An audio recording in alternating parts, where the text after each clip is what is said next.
আজ 30শে জানুয়ারি শহীদ দিবস। আজকের দিনে মহাত্মা গান্ধীর মৃত্যু হয়েছিল। গান্ধীজির মৃত্যুর পেছনে রয়েছে কিছু অজানা তথ্য। আজকের ভিডিওতে আমরা সেরকম কিছু তথ্য জানব। মহাত্মা গান্ধী প্রতিদিন বিকেল 5টার সময় বিড়লা ভবনে যেতেন এবং সেখানে বহু মানুষের সাথে সাক্ষাৎ করতেন। কিন্তু 30শে জানুয়ারি 1948 খ্রিস্টাব্দে নাথুরাম গডসে পিস্তল নিয়ে মহাত্মা গান্ধীর উদ্দেশ্যে 3টি গুলি ছোড়েন, যার মধ্যে 2টি গুলি তার শরীরের মধ্যে দিয়ে চলে যায় এবং আরেকটি গুলি তার শরীরের মধ্যে থেকে যায়। যদিও এই ঘটনার বিভিন্ন রকমের বিবরণ পাওয়া যায়, যা অত্যন্ত তাৎপর্যপূর্ণ। কিন্তু সবচেয়ে বড় প্রশ্ন এটাই, মহাত্মা গান্ধীর সবচেয়ে পছন্দের শিষ্য নাথুরাম গডসে কেন গান্ধীজিকে গুলি করে হত্যা করেন? তিনি কি জানতেন না জাতির জনককে হত্যা করার জন্য সারা জীবন তার নাম কিভাবে ব্যবহার করা হবে? এই হত্যার পেছনে বিভিন্ন কারণ রয়েছে।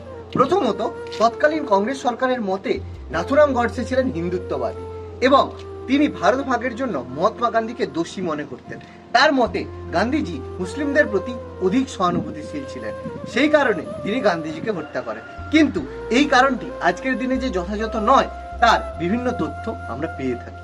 দ্বিতীয়ত, যেটি আসল কারণ বলে মনে করা হয় সেটি হলো 1947 সালে ভারত ভাগের পর ভারতের মোট অর্ধেক পরিমাণ পাকিস্তানকে দেওয়ার কথা ছিল, কিন্তু ভারত সরকার তার কিছু অংশ মাত্র পাকিস্তানকে দিয়েছিল। সেই কারণে মহাত্মা গান্ধী বারবার ভারত সরকারের ওপর চাপ সৃষ্টি করেছিল পাকিস্তানকে বাকি অর্থ দেওয়ার জন্য।